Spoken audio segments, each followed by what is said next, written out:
Lindsay Clancy, part 4. So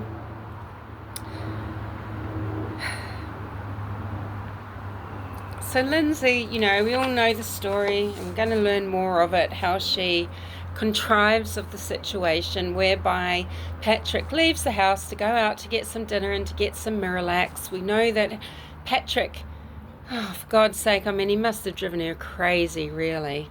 Honestly, I'd find that just so infuriating. Your husband can't even buy the Miralax. He has to ring you about that. She didn't answer the phone. She rang him back, and it was a 14-second call.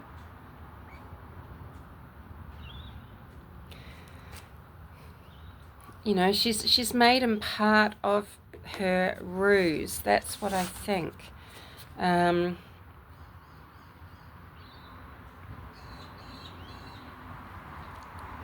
We're supposed to believe there was nothing unusual happening, but on the worst day, when meds are pushed up, that's when Lindsay snaps.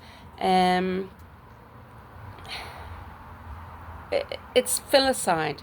There's some horrendous factors here. I'm not saying I don't think Lindsay wasn't suffering. I really do think this is a family in crisis. I think it's probably situational crisis, similar to what so many families have to go through, and they suffer in silence because these days families have to be an island. I think that it's society's issue where we can't solve this. We don't treat these things hormonally. We're treating them with psychiatric drugs.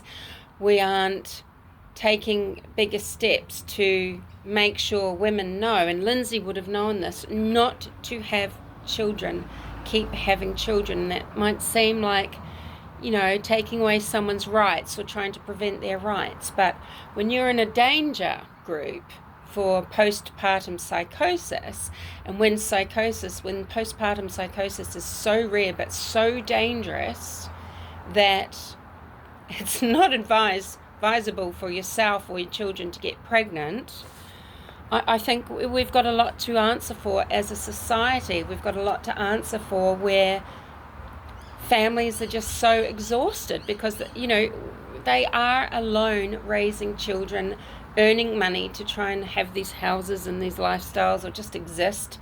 And it's not how human beings developed. It's not how other animals, other mammals and all sorts of different societies on this planet, it's not how they exist and survive. We've gone very far away from that in our first world and second world situations where the village isn't helping. So, I really don't think that Lindsay wasn't suffering, and it's not that I don't think there's a big pharma and a drug problem, a medical and a psychiatric care problem. I think, this is the same issue that I rant on about with regards to other child abuse, neglect, and murder cases. The pressure to not just be able to enjoy your baby, the pressure to have to be with your children 24/7 with no reprieve, returning to work whether you love it or not, with it or not having the option to, either way, and some people in the family who can use it as an escape. Men can escape and go to work if they're the one going off to work. And how many parents co-parent in a way where it's not just thought of that the father is babysitting, but the mother's raising the children.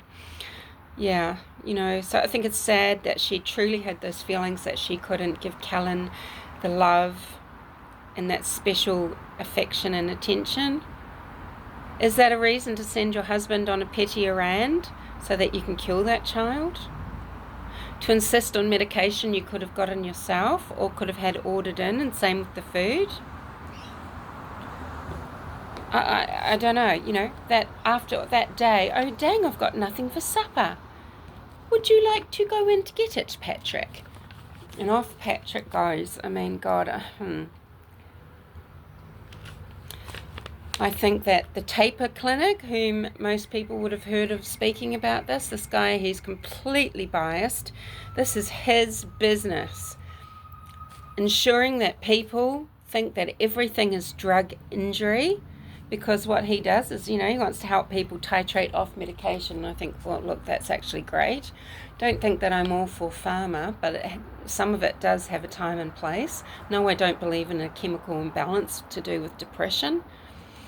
And it can just be a sort of quick fix. And if it's something that you then have to keep going with, I mean, I tell you what, coming off psychiatric drugs are really hard. Coming off SSRIs and the like, it's really hard.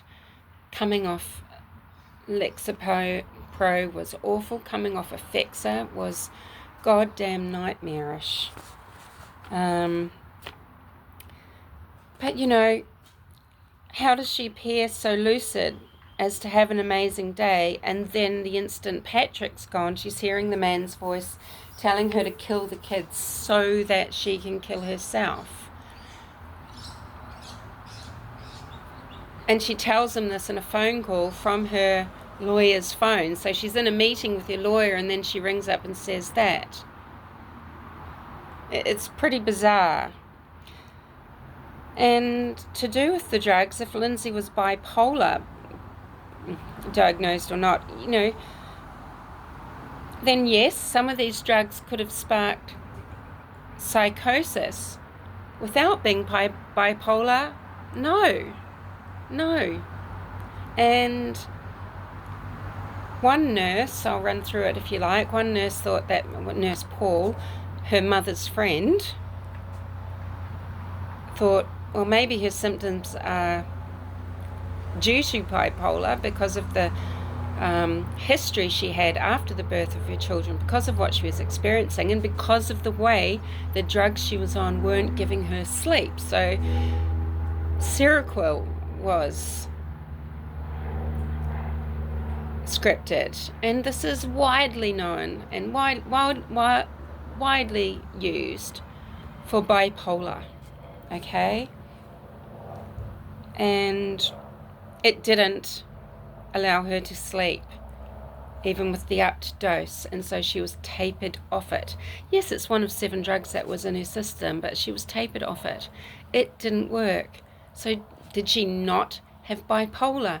Was Lindsay Clancy just experiencing, the unfortunate real,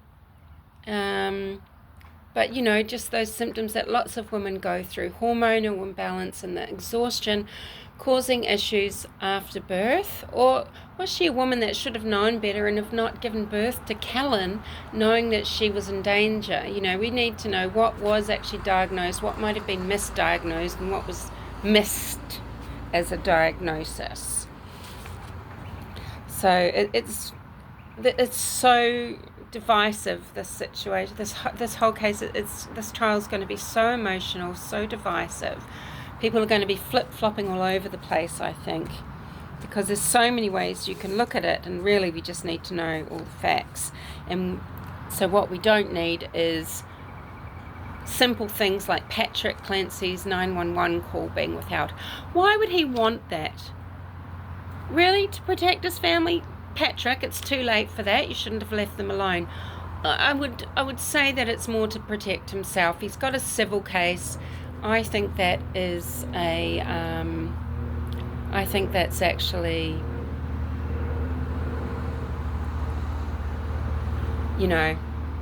what's the word? I said it before. I can't think about it. On that 911 call, is it heard Patrick saying, "I cannot believe you actually did it"? Or what is it? Does he say, "Oh, I knew I shouldn't have left you alone"? Anything like that, right? I don't know. But I do think a support of Lindsay is his guilt for leaving them. I think Lindsay had rage. I think she was exhausted and resentful. And I think his support has a lot to do with the civil case as well. With regards to the medications that she was being scripted, should I start that in part 5? Let's do that.